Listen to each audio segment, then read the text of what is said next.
All right, welcome, ladies and gentlemen, boys and girls of the broadcast here, the StarLadder I-League Invitational Season number 4 CIS Qualifiers. We have a semifinal matchup coming at you. Team Empire versus Vega Squadron here in this best of 3. Of course, two very well-known CIS region teams duking it out, seeing who moves on to the finals of the single elimination qualifying tournament. Again, ultimately, one team will be advancing on to the main event. That is a minor, a $300,000 prize pool, and of course, those all-important Dota 2 point circuit points on the line. That's what I meant to say. Anyways, excited to be here. This will be the only series here today. The other semifinals tomorrow, and then the finals set to happen on Friday. So coverage throughout the whole week. It's been entertaining so far. Very entertaining first-round matches.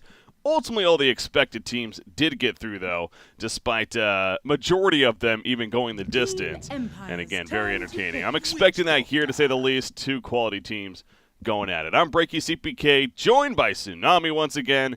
Tsunami, welcome to Vega versus Empire here now. Yeah, Vega versus Empire, and as you said, all the predicted teams go through, but this is something that we would see in a grand final of a qualifier more often than not. But single elimination, both these teams are on the same side of the bracket, and one of them are going to have to go home.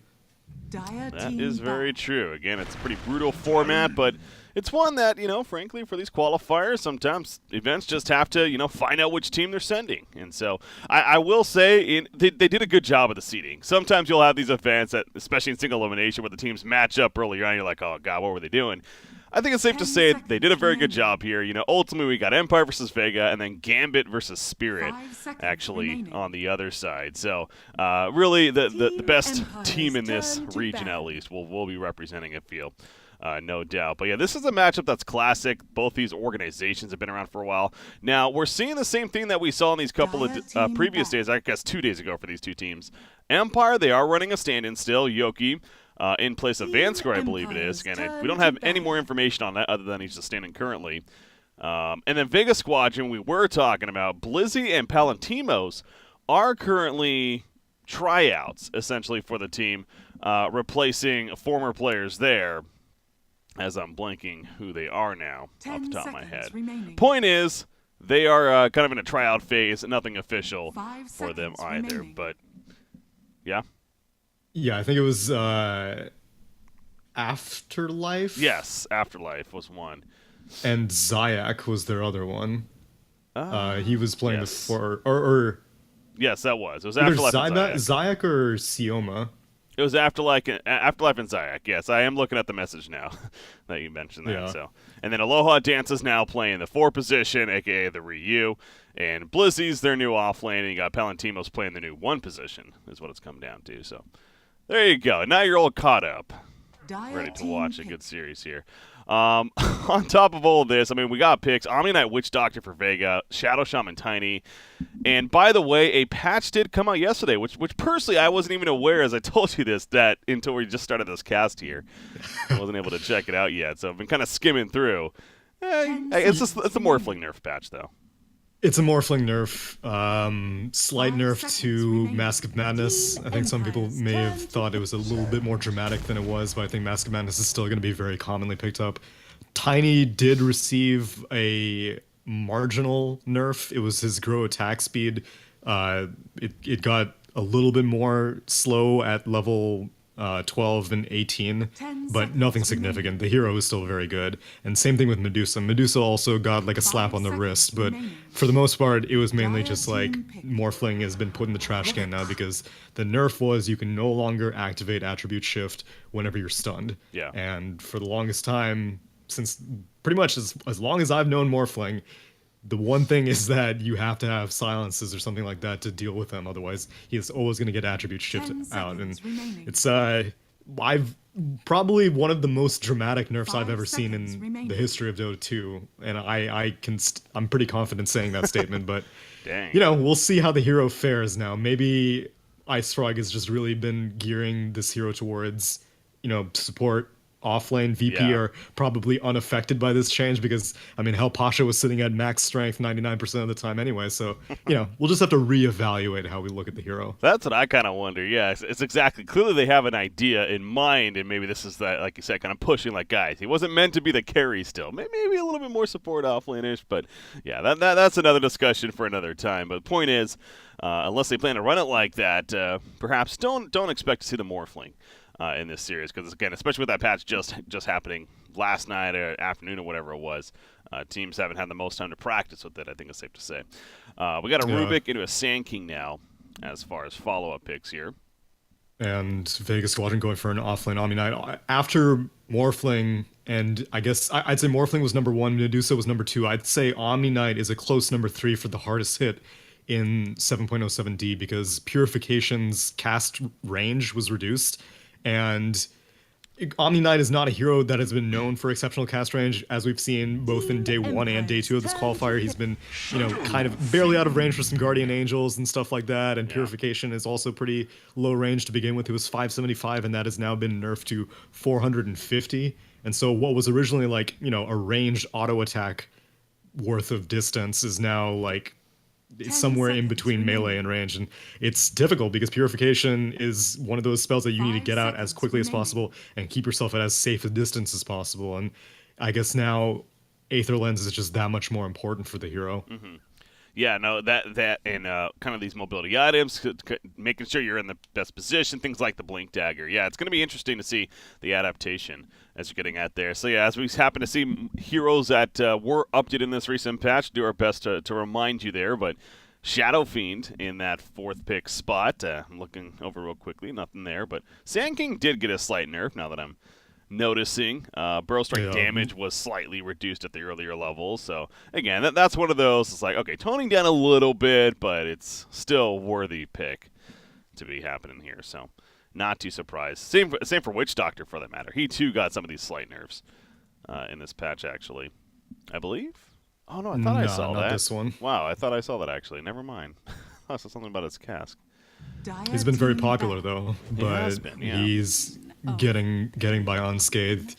Bane, however, also he was getting very popular, and he did get some nerfs, and so I do expect to see less Bane moving forward, because one of the main things was his brain sap in the laning phase, and that got reduced by 15 damage, but it's pure damage, it adds up, stuff like that, so not so much of that. The one difference, though, we're seeing in this draft is that both teams are opting to actually pick their mid positions as the second to last pick. Yeah. I feel like in previous series we've been seeing them pick the carry as their 4th pick and then save their mid laner for their last pick, but Vega Squadron go with their Shadow Fiend pick, and Team Empire respond with a Queen of Pain. Yeah, very interesting. So saving the position 1 for the end. However, well, I guess they do have Tiny. I was going to say, so Beastmaster banned by Vega Squadron right here. Oh yeah, that's true. But yeah, so I guess Empire are probably going to stick with a silent Tiny. Hey, we did see an offlane Tiny yesterday, to be fair. We did, yeah.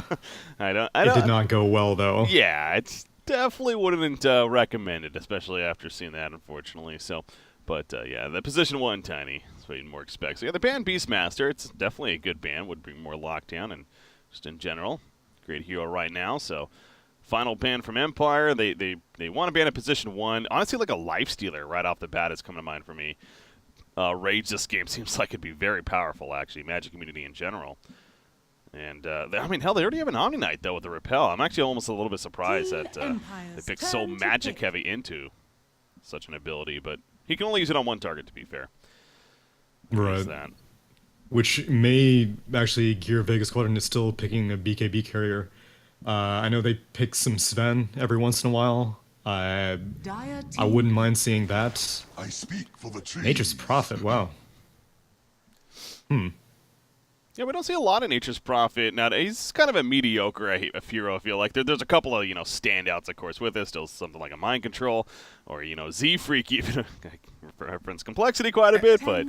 Empire do like the hero a fair bit themselves, but I don't really know how great it'll be in this game, because there's a lot of AoE to clear out Nature's Prophet Trance. And if you're looking for a high mobility ganker, then again, at the same time, you have to deal with Omni Knight and Witch Doctor on the enemy team. So it's not so easy to rotate on a Shadow Fiend and expect them to die, because Vega Squadron can easily come in with quick support. So it's a pick that I wasn't expecting. I mean, they had to pick some offlaner, obviously, but I guess maybe they've been having success with the Nature's Prophet, and they go for that as Vega Squadron, go for a Lycan as their one position.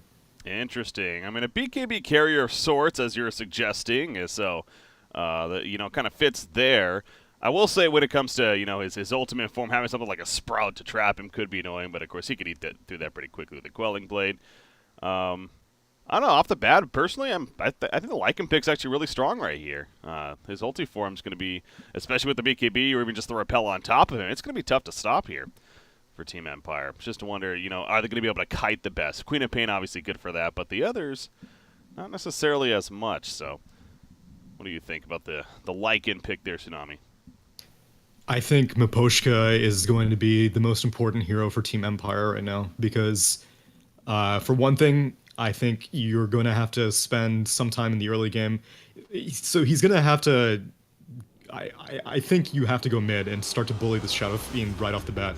The problem is both Rubik and Shadow Shaman are both pretty mediocre whenever it comes to, dual midding. As we've been seeing time and time again, it's always been these tanky melee strength heroes like Undying and Night Stalker and all that business. Shadow Shaman has exceptional damage, of course, but he's kind of slow and he's very, very squishy. So if you're just ever so slightly out of position, you will eat a triple raise and you will die in an instant. Yeah. So I think Miposhka is going to have to spend a lot of time spending focus on various lanes, but at the same time he needs to be focusing his farm as well, because if he's able to get a Blink Dagger, then this Lycan will start looking like a puppy, because if he's able to blink Hex, blink Shackle, followed up with some silent initiation on this Tiny, then Lycan becomes extremely vulnerable. But you need that quick burst damage and quick CC to be able to pull that off before he can go into Shapeshift. Yeah, exactly. That's what it comes to. It's kind of the game of timings, as you're suggesting, really. It's Empire. They have plenty of lockdown to deal with a hero like Lycan.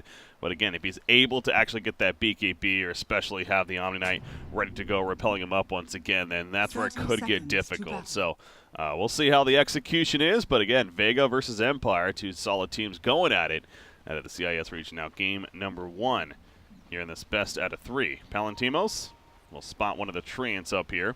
Nature's Prophet going to be annoying, no doubt, with those treants of his and kind of bodying out, zoning out. I've been using the word body lately. I've been watching some fighting games, so you're not going to lie. Dude, I've had a lot of FGC, that's why I keep saying reads. Like, oh, he went for the read. It was a hard read and stuff like that. So I do like their lexicon quite a bit. Yeah. Anyways, Omnidat, what the hell is he doing down here? He's going to pull, here. I assume. This is kind of risky, because there is a lot of crowd control on the side of Radiant, so if he's just ever so slightly out of position, he may get tossed into the tower. I don't know if he should go for this cut, but he's going to. I mean, I was looking at the tiny perspective. He all of a sudden sees a tree fall down, and then Omnidat pop out. That's got to be a little bit like, what the hell's going on? But as you said, they got some CC. Not going to be enough, though. The Witch Doctor could not, or the Rasa, excuse me, could not get in range. And thus, Omni Knight's able to squeak on out of there with the creep wave. So the pull is successful, risky, but it pays off. Yeah, exactly. I don't really know about the decision to send Miposhka down to support the Tiny and Rubik to support mid lane. That seems the opposite of what would be the, like, Yoku. He has less damage than Rasta. He's a little bit faster, but he's just as susceptible to going down to triple raises. And I don't know. I don't think Rasta is a better matchup against Omni Knight either, because I think Rubik is probably better at just doing chip harass. I mean, Blizzy, he's got Purification. He's about to hit level 2 after pulling that wave very cleanly over to his wave, and he gets level 2. So, yeah, I don't know. Does have that Purification, level 1. Obviously, the nerf to Purification not affecting him here in this case. It's more affecting for healing teammates, obviously, so doesn't have to worry about that. Fade Bolt going to be used middle lane on Shadow Fiend and getting into half-life, actually. He only has the 2 souls currently stored up, so they're doing a great job of making sure to prevent Shadow Fiend. I mean, you got him already pretty weak on the last hits, of course, with the no souls earlier on, but then the Fate Bolt's thrown in. Understandable, he's struggling a bit, but even using some raises now to try to secure a bit of that farm. But no surprise to see Queen of Pain, FN, he is having the better time so far in this middle matchup. Perhaps, would you expect maybe Sand King to rotate over to kind of help that cause as G gets lifted in? He may. He should be. FN has a blink, but yeah, that's would have been a bit optimistic, and geez, he already ferried in another salve, so he's just going to salve up again. He spent a lot of money on it, but he's just making sure that as long as he doesn't die, then he doesn't fall catastrophically behind. If he loses a few CS here and there, as long as he's not giving a kill to Queen of Pain, things are fine. But right on cue, the Ryu, he is going to make his way to the middle lane and be like, all right, we need to get the Shadow Fiend some farm. Let me go ahead. They can see him. Yeah, they can Radiant see him. No. It's just a matter of they're having to play a little more defensive, ideally, but Do they? not really. Yeah, they're still kind of just running up, aren't they? So I guess not too concerned about that. Rasta, bot lane, getting whacked. One more. No boots even on Omnia. That's just simply level 1 Degenerate. Able to just run him down. Rasta is fairly slow, of course, early on. Rubik. Oh, they are going to get the kill actually on Shadow Fiend. I didn't even notice Queen of Pain was sitting up there. And it felt like the supports weren't even aware of that. All of a sudden, Queen of Pain is putting auto attacks into Shadow Fiend, and he's dead. Making it a 1-1 game so far. And he's down back to 3 souls as a result. That's got to hurt. Oh, wow. Big tree being put to the bottom lane as they go down there. But, yeah, I mean, Shadow Fiend, he's going to struggle. I mean, is it maybe something like going to the jungle sooner than later at this point, or... I would say that if Aloha Dance was stacking, but Aloha Dance seems very interested in trying to get a kill, which Queen of Pain is not an easy hero to kill, and he can potentially go on Rubik as now they get a return kill Miposhka. I guess he must have shackled. I was watching that down there, yeah. They just, the Avalanche Toss combo, a couple of tree hits. Got him a little bit too close. Yeah, because right now Sand King is burning a lot of time in this mid lane, and the only hero you will be able to kill is Rubik. You're not going to be able to kill Queen of Pain. And so is it worth spending this much time just to kill a dual mid support? I don't really think that's your best investment of time. If you want to help the Shadow Fiend, then go stack camps for him so you can quickly raise them down for quick souls and quick farm. Uh-oh. Omni Knight, he could be in a little bit of trouble once again. Rubik coming in with the haste. Repel. That's true. He doesn't have a TP, but he has repel. And he does have the boots and he now. hides. Hiding in the nighttime. 4.5 minutes in. Maybe going to try for another pull. No creep wave just yet, so nothing to happen. We'll just make his way back to the lane. Unfortunately, getting kind of an awkward position. Despite that death, he is still level 4. Not too shabby. Nature's Prophet, though, he's level 5. Haven't mentioned much about Gostic yet, but it seems like he's actually doing pretty well up there. He's 20 and 5. He's got phase boots. Drums on the way. Yeah, he went back to base so that he could finish off his phase boots. As we all know, we can't get that in the side shop anymore, so Lycan's not going to be able to get it. Not that Lycan typically gets phase boots, but it's something that we've been seeing so many more times, is that offlaners are like, oh, you can't get phase boots in the side shop anymore? That's cool. I had to go back to the fountain to regen anyway. Now I'll come back with a whole bunch of extra damage on my feet and kick your ass. Man, this positioning of FN, G just can't do anything right now. He's just being completely zoned out in the middle lane. Eventually, FN will blink away as he sees Witch Doctor coming in, but you got G, again, struggling big time. 12-0 overall, but again, currently only has 10 souls saved up. He's got the bottle queued up using those raises, just trying to help last hit. Seems like we saw this a couple minutes ago, but once again, the Ryu is in the middle lane at least. Like, well, what do I do? I want to find the timing, but again, they just keep seeing him come over, or they're just playing too defensive when they want to make a play. So, continues to be good execution here in the middle lane for Empire. Really going to be relying on Lycan, it feels like. Haven't mentioned him yet, but he too is having a good time. Palantino's up here. He's level 6 now. Of course, has that shapeshift as a result. But he's not really one of those... I mean, he could be a position 1 that kind of rotates and goes for a kill with that ulti form, but would you really expect that from him in a game like this? No, I doubt it, especially since Tiny is getting just as much free farm as he is, and so Tiny's going to start moving around in rotation, teleport from Nature's Prophet in the mid lane G, taking so much damage. There's a lot of those TPs, though, including that shapeshift form. Big Burrow Strike stun on 2 heroes. Down goes Queen of Pain and Rubik. I don't see him getting out of this one either. He'll lift, actually, on a Lycan, putting him over the ledge, but just going to delay the inevitable for Yoki. Stick. I know he's not toggling his defensive null field, not that it would probably make a difference. But yeah, too much auto attack anyways at that point. So he goes down. Obviously, they did kill Shadow Fiend to start that all off, but overall they get the response, a 2 for 1. in favor Yeah, of Vega Vega. Squadron are happy with that. FN's getting way more done than the Shadow Fiend, so if you trade a mid for a mid, and you get the Rubik on top of that, Vega Squadron come out on very handsomely. Yeah, great TP rotation. All 5 heroes ended up being there for Vega Squadron. Tiny was not. He chose to hold on to that TP. And obviously that gave the numbers advantage for Vega. But if he was to try to go in, he would have been pretty late to the party, so it's understandable. Decided to hang out at that bottom lane. But now Rubik has made his way to the top lane, getting some vision down. We'll see that Arcane Rune activated Sand King rotating over, and Nature's Prophet should fall back. Oop, bottom lane. That's another kill on Omni. So, yeah, I mean, he has that repel, but exactly, when they get the initial stun off, he can't really repel as a result, and he's dead. Yeah, and Miposhka went for the right call, going for this Windlace right on top of this Boots. He knows that as long as he can just get close to a target in time, then he's going to be able to buy enough time for the Tiny to do all the damage that's necessary. Dire's middle tower is under attack. Miposhka, level 4.5, rotating middle.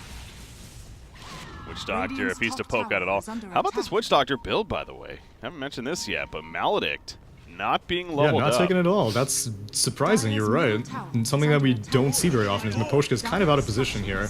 Getting double raise, triple raise. Look at the animation coming out pretty sick, but yeah, easy kill in the end. The Burl Strike stun, however, Wrath of Nature doing plenty of damage, and Aloha Dance now going to run the Scream, hitting both. Not enough damage to secure the kill on either, though, as they somehow make it out of there. So close call by Miposhka, a little bit too far up, getting caught out. But yeah, Witch Doctor, we usually even see Maledict being maxed out by a lot of these Witch Doctors lately. Anything like a 1-1-4 build, but he's not even touching it. In fact, level 3 Cask now, just going with the heal as well. Yeah, that is a little bit surprising, especially because you're dealing with a Nature's Prophet, and so a lot of times in these gank situations where Cask is the most effective, you're going to deal with all these treants that are soaking up hits. As now we will see Ghost Stick TP to the mid lane. They're going to lose this tower, but they get the deny and no detection to catch out the Ryu. Yeah. And FN actually has not opted to... He didn't take Sonic Wave at 6, he has now leveled it up at 7, but if you want to be this combat-oriented, I'm surprised that he didn't get it earlier. But they take the tower successfully. No skin off anyone's back end. Tiny and Queen of Pain are still top net worth right now. Well, I was also kind of wondering, you know, the good synergy with this team, and because of the momentum early on, maybe going for that Veil. But he's going to pass up the Veil, despite having the double no talisman. He wants to get the Orchid instead. Unless he doesn't have it already purchased or anything. No, I don't believe so. Yeah, no, he's... yeah. I think he's just worried about Omni Knight. He knows that as long as Omni Knight can't get off his spells, his team will win a team fight. And so it is a little bit... it's a gambit because your Queen of Pain is now very squishy. Yeah. As we all know, the Veil is... It's an offensive item, sure, but the armor that it provides is invaluable against a hero like Shadow Fiend, who can drop your armor and obviously deals tons of physical damage himself. So that Veil of Discord seems like an obvious pick right now, but I can understand why he's going to go for this... Orchid first, especially because Tiny is getting so much farm, and Tiny is going to go straight for a Shadow Blade. So if you're able, again, to silence off the Omni Knight, then there's nothing that anyone can do to protect the Vega Squadron heroes from getting bursted down by a Shadow Blade Tiny. While we're on the idea of items, taking a look on the other side, Lycan, he's going the Necronomicon, essentially as his first pickup, popping the Howl right there, buffing up some damage during daytime, but Necronomicon, more of the objective pushing item. You kind of like the choice here, or would you rather see more of the right-click, maybe, instead? I think Vega Squadron's plan is to just let Palantimos... So, like, remember in the previous series, we saw Palantimos on that Anti-Mage, and he was just, like, up to his own thing the entire game, pretty much. I think that's the plan here as well. You have a very solid 4 core heroes, as now Blizzy goes down, this time to a Rubik rotation. 3-point purification stolen for a bunch of extra burst damage on top of Tiny's Avalanche Toss combo, finishing off. But yeah, so this goes hand in hand with why Slayer is going for a Healing Ward as opposed to Maledict. They want to just keep their heroes as well protected as possible and let Palantimos off to the side. It'll be 4 heroes grouping up to push towers and stop against Nature's Prophet, and then Lycan just trying to mow down towers as quickly as possible, but right now he's not at that point. Bot tower goes down to Tiny, and top tower is getting... Oh, where did G die? I caught that. That was middle lane. Well, I mean, that was an Invis Queen of Pain. he couldn't do anything. All of a sudden, she just pops out, uses a sonic wave even, and Nature's Prophet TP'd in on top of that. So the struggle bus is real for him. He only has 3,200 net worth, and that leads into him now as far as item discussion goes. All he has is a Ring of Achilles. Doesn't even have upgraded boots at this point. What's the recovery item here at this time? Is there anything that really comes to mind? Is he still trying to get to just the traditional? Maybe the Yasha Manta or even the Blink, the Yule's Bill we've been seeing occasionally. I wouldn't mind seeing a Pike. It's something that we don't really see very frequently on Shadow Fiends, and chances are he's just going to go with his normal build. Like, yeah, it's not according to plan, but I don't think that's going to adjust his, whatever G's usual build is. I don't know what it is, but things aren't that bad yet. I don't think he needs to start revising things, but I don't know if the Yule's is that viable this game. I will say, kind of on that topic there, not saying he's going to do it this time, but the magic damage build of Shadow Fiend now especially is pretty ridiculous. And there's also the level, 25 at bottom lane. Yeah, Omni Knight. He can Shadow just Blade not completed. catch a break. As you mentioned, the Shadow Blade coming in, FN. Also, there are plenty of assists. And that Orchid's actually rapidly getting there. The momentum's real for Empire. They're up 7,000 net worth at 13 minutes. Wow. Just looking at that now. That is a huge lead. Yeah, that is a huge lead. But a large portion of that is tier 3, every single tier 1 tower has been taken, and Vega have no towers taken, as now Palantimos initiated on. Nice cancel. Oh, he kind of stutter stepped there. Oh, he does go down. Yeah, even without the stutter step, he still might have been dead, but it kind of almost seemed like his team was telling him to maybe look to fight that, go in. Well, I mean, that was TPing, but that wasn't going to work, so ultimately he goes down again, and the lead just continues to rise for this Radiant side. But definitely props to Empire. I mean, they're really taking control of this game, and they're keeping that momentum up. They understand that Shadow Fiend's trying to be in that recovery phase. Lycan, again, this goes back to the Necronomicon you pointed out. Sure, like the Anti-Mage game, a very almost kind of greedy player in the sense that wants to kind of just get the items himself and then almost do his own thing, and that's where the Necronomicon idea is kicking in. But with how much battling is going on, it just doesn't feel like that's going to ultimately be the best choice now, in kind of hindsight, if anything. Right, and again, Queen of Pain's option to go for the Orchid is also going to prove valuable, because often top lane, silent, whack. There's a present. He'll open it. He was so close to the Sentry Ward. The Sentry Ward is just on the outskirts, but unfortunately a little too far. Another tower's going down. Rasta has his wards, but I don't really think it's necessary for this push. They could go mid with it now, though. I gotta. Or they can go for Roche. I gotta say, drums not being nerfed in this latest patch is maybe one of the more surprising things, because that's a theme we've been seeing so much in these matches. 2 to 3 drums being picked up. Nature's Prophet picking up his own here. Not saying it even needs a nerf, frankly, but we see it a lot. Yeah, the problem with items like that is they're often intentioned for support heroes, and then carry players are just like, oh, but I get it so much faster than a support hero. Why don't I get it? That was originally the concept with the Helm of the Dominator when it first came out in 7.0, because it was like, you don't get lifesteal anymore, as now it looks like there's going to be a fight on the mid lane. Death Ward. Death Ward is doing absolutely nothing. It's tickling Silent at that point. He pops the Shadow Blade. The Rasta wards are put down. Rasta himself in a little bit of trouble, but done his job as a Sonic Wave. Multiple heroes, including the Omni Knight and the Shadow Fiend. They both explode shortly after Silent. He's just going to TP out of the midst of them. No, the cast will eventually stop. Will they even get the kill on him? No, it doesn't look like he's cutting through the trees. Yes, they will, but at what cost? Palantimos goes down. A 5-for-2 fight in favor of Empire, and a tier 2 tower push on top of this. I mean, how little damage that initial Death Ward was doing, again, which just seems silly. And that kind of shows you where the game's at right now. Exactly.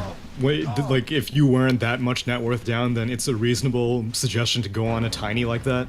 But this Tiny already has a second point in Grow. And so he has that much more status resistance, and he's not a hero that you can easily initiate on, at least if you're not the... Wow, okay, that was just rude by FN.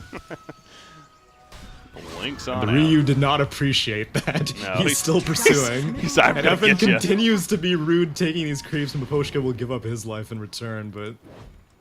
Most likely. Yeah, he's not getting out of here. Give the G, let him get them souls. This is the longest chase ever.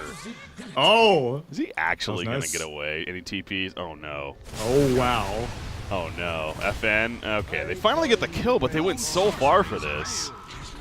And now, some turn potential. FN's going to blink in. Gostik's here as well, of course. You got Yoki in the back lines. He's looking for a chance with the invis.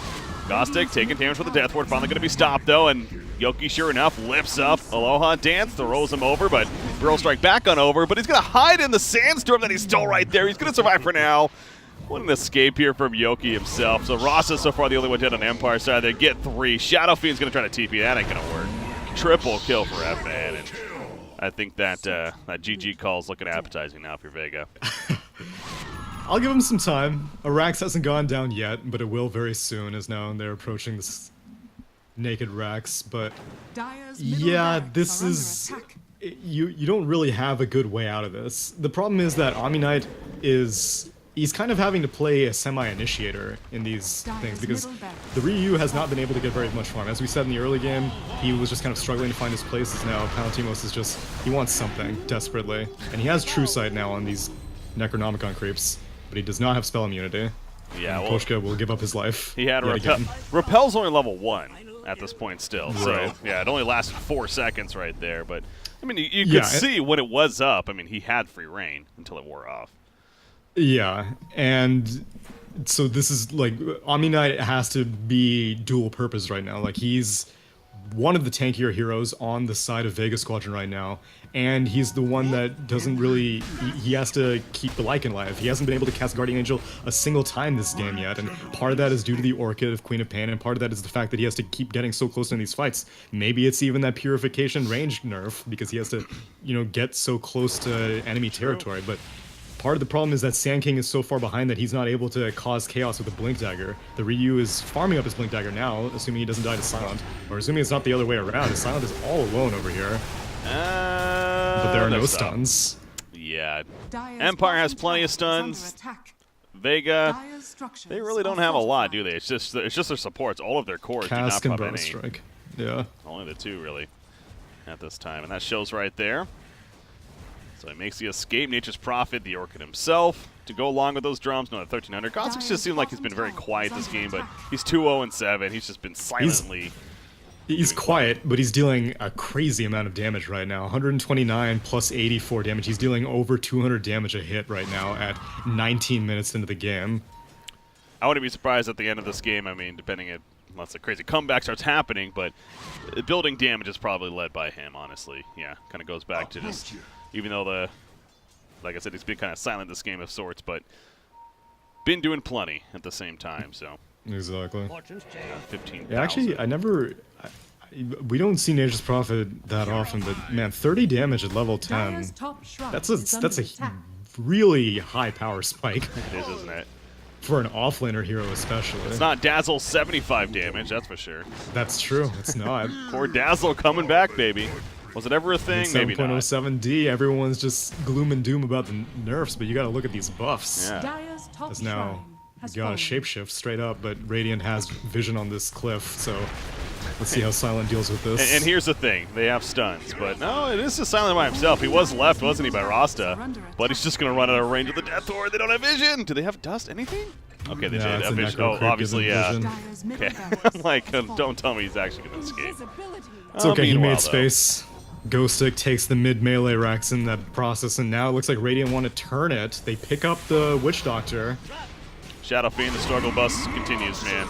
Still on the ride. He goes down once again, the Sonic Wave. Witch Doctor falls well. Palantimos beating down Rubik, actually, out of the shapeshift form, so he will get the kill right there. He cannot TP out due to the Rubik hold. He will get the kill on Rubik with the minions, at least, so kind of has a laugh right there, I'm sure. But the Ryu, wow. There's that auto attack damage, man. That was like 5 hits. Seeing that damage is crazy. That was pretty crazy. To be fair, Sand King is very, very underfarmed, as we said before. But, like, this is, like, he's pushing like crazy. And now mid lane, another Chain Orchid. Chain it? Oh, doesn't matter. Auto attacks go through Repel. Triple kill for Gostik. I really like the itemization by Empire this game. Everyone is doing perfect. The Shadow Blade from Tiny is a great idea. The Orchid first on Queen of Pain, you're seeing how ridiculously effective it is. Not that it would matter on a Witch Doctor, but still. Burrow Strike blocked by the Lincolns, and now another Orchid comes in. It's an Ultra Kill all of a sudden. She is stuck inside trees.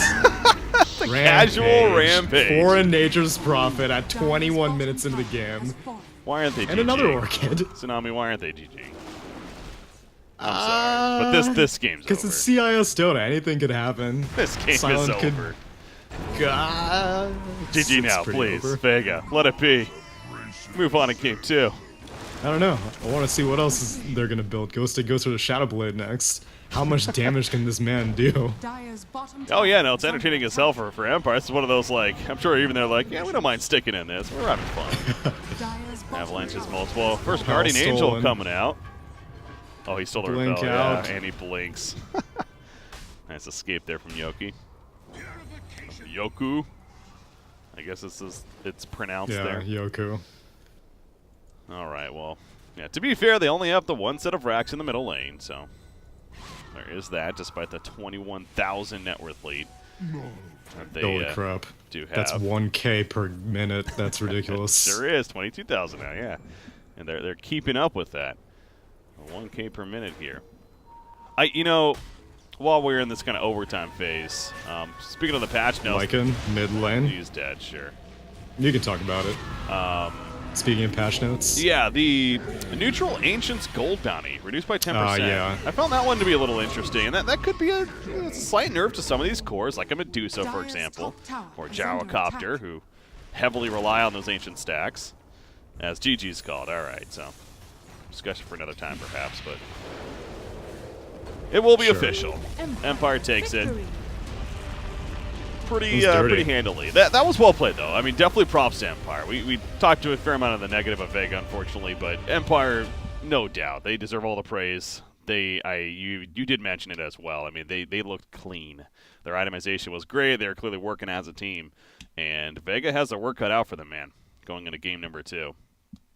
Yeah, I think it's possible that they recognize Palantimo's strengths as a farmer, because like even in a game where he was getting pressured like that, he still managed to complete a Necrobook 3 in fairly good timing. And he was participating in fights, but that's not what Lycan wants to do. Like I said, the plan was you have 4 heroes doing their own thing, and you have Lycan doing his own thing. You don't get a Necrobook to team fight. Yeah, I guess it was good for the Shadowblade detection with the True Sight, but that's still not a reason to get a Necrobook. And so Palantimos was kind of shoehorned into this position that was necessary, because in the previous game with his anti-mage, he was like, I can't team fight. I'm not going to team fight, and they lost that game as well. So it's possible that Vega Squadron they have to reevaluate how they use Palantimos' hero. They may need to pick a more mid-game, early-game oriented hero as opposed to these late-game pushers that are just kind of left to their own devices. Mm-hmm. Well, it's an early 1-0 lead for Empire. This is just a best of 3, and like I said, this is our only series of the day, so the caster in me definitely wants to say, let's go Vega, come on, let's put a better fight up in game number 2 and get that game number 3 even. But yeah, Empire, they were looking good though on a realistic level. So ZF in there 13-1-9, just dominating performance, but a great team effort. All right, though, we are going to be wrapping up for game number 1.